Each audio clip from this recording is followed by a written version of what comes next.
I've never been to prison, but prison just takes that sheen off of you, man. You never come out looking quite the same. And that tie, my guy, man, it looked like they took the curtain and the same fabric from the curtain behind them and made a tie out that mug. But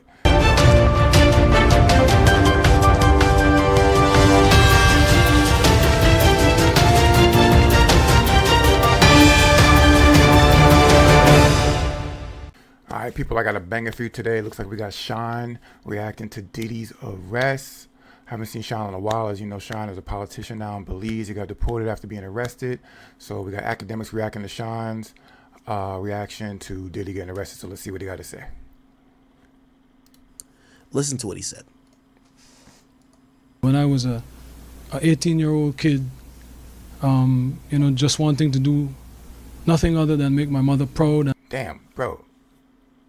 Prison, look at Shyne, man. Prison does something to people. It like takes the sheen off of you, man. Like, damn, my guy, your face is dry as hell. Yo, where's his publicist at? He need a moisturizer and pause. Bro, some lip balm, and yo, you need a scrub or something, my guy. But that's what prison does to you, man. I've never been to prison, but prison just takes that sheen off of you, man. You never come out looking quite the same. And that tie, my guy, man, it looked like they took the curtain and the same fabric from the curtain behind them and made a tie out that mug. But yo, big up to my boy Shyne. Come on, continue. And make Belize proud and do what all of us want to do, be recognized for our talent and take over the world. I was defending him, and he turned around and called witnesses to testify against me, and he contributed. He pretty much sent me to prison. So that is the context by which you must always describe that relationship. Yes, I forgave, I moved on, but let us not pretend as if I was in Miami for Thanksgiving and Christmas. Well, I saw you spent a birthday with him once. I saw a birthday cake. went again to do a charity event for impoverished youth.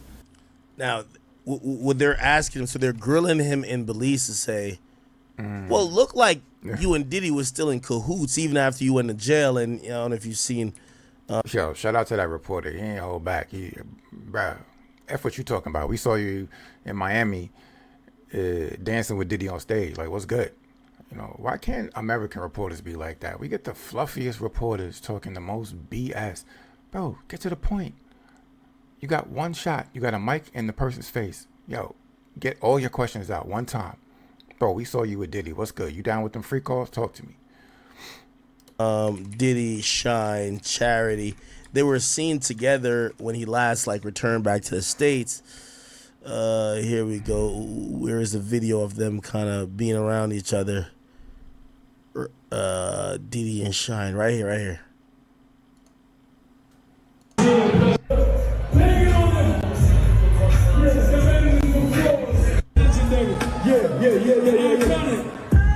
Yo, prison rough, man. Yeah, it looked like Shyne only got one outfit. He got that one suit and maybe like two ties, man. You leave prison, boy. Boy, he probably was wearing that suit when he got arrested, man. He ain't bought a suit since. I'm telling you, man, that's rough. Which, by the way, they did his birthday thing. They did a charity thing. So I guess people in Belize are saying, yeah, you're saying he destroyed your life years ago, but as recent as not too long ago, you and him were on stage and it looked like you forgave him so much. You must have seen some redeeming qualities. If it was that horrible as you're now speaking about him now, why would you reunite with him recently? Shyne is saying, I did it for charity. But also you see a performance, right? Yes, I forgave, I moved on, but let us not pretend as if I was in. Listen, you got to get your money, man. Like, bro, I took a bid for you in prison. You got to pay me back. So, of course, they're going to do a charity gig. I mean, keep it on the books. You can't just hand somebody $1 million these days. That's tax fraud. So, keep it on the books. Yeah, I got to get my money. Yeah, you sent me to prison, but, yo, I got bills to pay. Miami for Thanksgiving and Christmas. Well, I saw you spent a birthday with him once. I saw a birthday cake. went again to do a charity event for impoverished youth in London. So let us not lose sight of what the cold hard facts are. This was not someone who I vacationed with and who he and I enjoyed this great intimate relationship of brotherhood. This is someone who destroyed my life and who I forgave and who I moved on, and for the better interest of Belize, because he was in a position at that time to give scholarships and to maybe invest. I would not deny attempting to bring the investment to Belize and to bring the contributions to education to Belize, but don't distort it as if, you know, he and I were bombale. This is someone that destroyed my life, but do I take any joy or any satisfaction with what he is going through? Absolutely not. I am different. No, don't get Shyne tight. He mad now. Look at that forehead crinkling. Boy, don't get knocked out. That man went to prison. Don't never forget that. You know how to bang with him. Than maybe other people. No one needs to fail for me to succeed. No one needs to suffer for me. In your at the height of your professional relationship, or thereafter through the reconciliation, when he was an instrumental part of promoting you through Revolt Media, were you aware of these freak off events? And were you aware of them? Did you have any participation in them? Oh my goodness, Jules Vasquez. Jules Vasquez. Were you aware of them? Jules Vasquez. Were you aware of the freak offs? So Yo, this reporter is sound perverted. He just want to know about them freak offs. Do you have pics of the freak off? Did the room smell? How did the room smell after these freak offs? Like, can you provide us with video of these freak offs? That dude is definitely addicted to porn. He just sounds weird without seeing his face. I had nothing to do with Sean Combs' personal life, no interaction. Not that there's anything wrong with being addicted to porn. You do what you want. There's nothing wrong with that. You do you. Not for me, but you know, you do you. That level, everything was strictly on a professional level.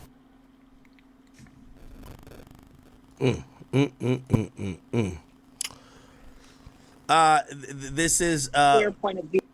so okay. So this was said back then, I believe.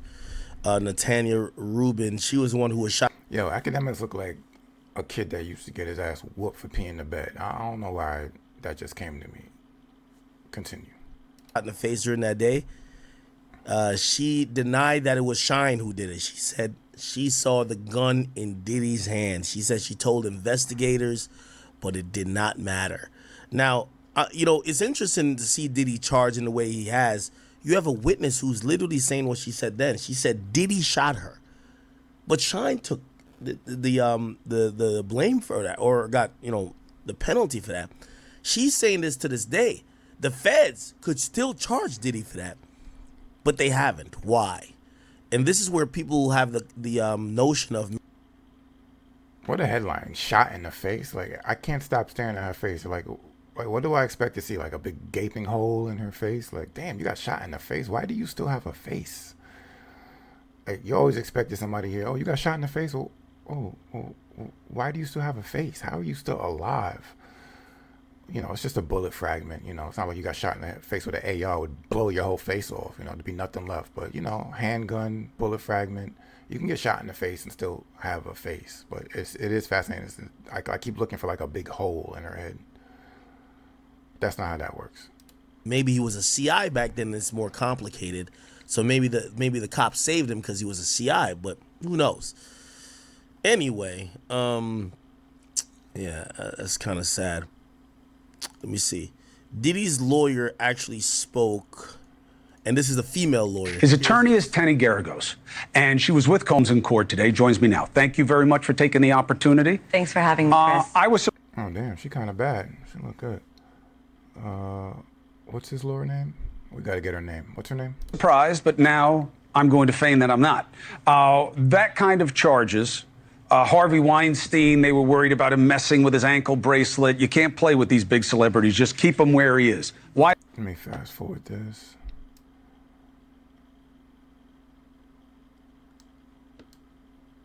Oops.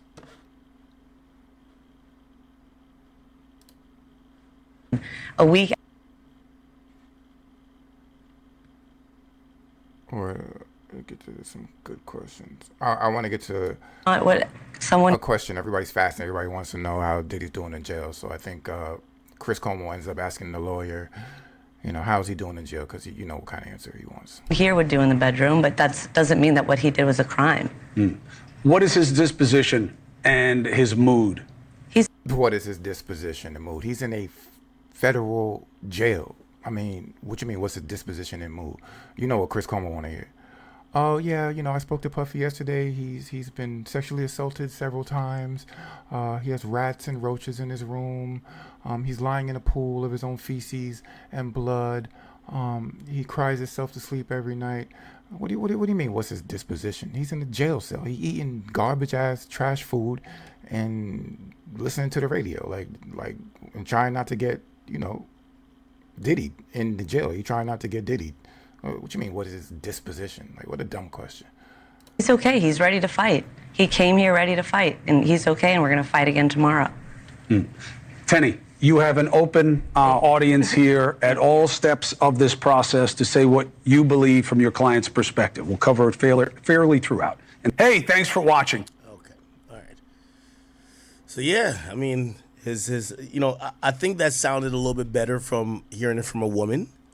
And this is why when it comes to a case like this, that's a fact. If you getting indicted for anything involving trafficking or sexual crimes against women, you need a woman lawyer. I'm not saying she's qualified, but it looks good, like you said, to have a white woman willing to speak on your behalf, and it definitely looks good in the eyes of the jury for sure. Absolutely, I agree. 100%. We rarely see women being charged with sex trafficking or sexual assault or whatever. Obviously you'll see like a Ghislaine Maxwell, but she's not the head person involved. She's the madame, the assistant, the person who's facilitating, rather than the beneficiary in terms of sexual gratification. So, for Diddy, I think it's important that he had her. He should send her out to talk about the case, not the dude. You know what I mean? Let the dude work in court. Send the girl out. A white woman talking about how you're a good person. Yeah, you might be freaky, but that ain't a crime. Okay. All right, people, that's all I got for you for today. This has been another great episode of the Lawrence Report. Look out for videos daily. Don't forget to like and subscribe. Or don't. Just do what makes you happy. Lawrence out. Be blessed.